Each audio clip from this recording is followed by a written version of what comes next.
চাইলেই পারি সেই সমস্ত মানুষগুলোকে ব্লক করে দিতে, যে সমস্ত মানুষগুলো চুপ করে বসে আমার ভিডিও দেখে এবং গিয়ে আরও অন্যান্য মানুষজনদের সাথে আলোচনা করে। সো হ্যালো এভরিওয়ান, সবাই কিরকম আছো? আমার আরও একটি মিনি ব্লগে তোমাদের সবাইকে স্বাগত জানাই।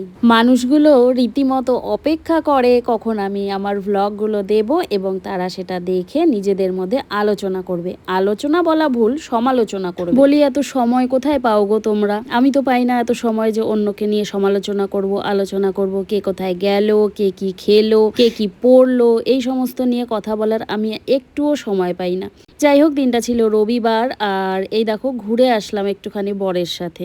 এটা নিয়েও আলোচনা করো। হ্যাঁ, তো ঘুরে এসেই রান্নাবান্না কমপ্লিট, মা রান্না করেছে। তার আগে আমি ওই মাকে একটুখানি কাটাকুটি করে দিয়ে গেছিলাম সবজিগুলো, তো মা রান্না করে নিয়েছে। আর দেখো খাওয়া দাওয়া সেরে কিন্তু বসে পড়েছি দই খেতে। এই বাটির দইগুলো না খেতে বেশ ভালো লাগে জানো তো। দইটা এনে দিয়েছিল আমাদের বাড়ির জামাই। যাই হোক, তারপর একটুখানি বিকেলবেলা ঘুরতে বেরিয়েছিলাম। আর এই জায়গাটা কোনটা বলো তো, যেটা সব সময় আমাকে টানে, যেটা হচ্ছে মাটিগাড়া। কারণ এখানের ওই দেখো গাছগুলো দেখতে আমি এত ভালোবাসি, কিন্তু এখানে আসলেই না ওর বাবা গাড়ির স্পিডটা দেবে বাড়িয়ে। একটা গাছও আজকে কিনে দিল না। চলে আসলাম মন খারাপ করে বাবার বাড়ি। ও বাবা, এখানে এসে দেখছি মা আমার জন্য কাজ রেডি করে রেখে দিয়েছে। লতিগুলো কাটতে 1-2 মিনিট না, প্রায় ঘন্টা খানেক সময় লেগেছিল জানো তো। মা আর বৌদি খুব একটা সময় এখন পায় না, বুঝতেই পারো বাড়িতে ছোট বাচ্চা থাকলে কি অবস্থা হয়।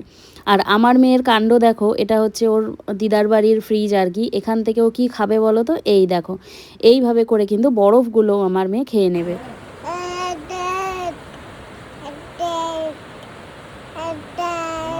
একটুখানি গল্প করে নিল তোমাদের সাথে, সেটা একটুখানি শেয়ার করলাম। এরপরে ওর হাসি দেখবে, সেটাও তোমরা দেখে নাও।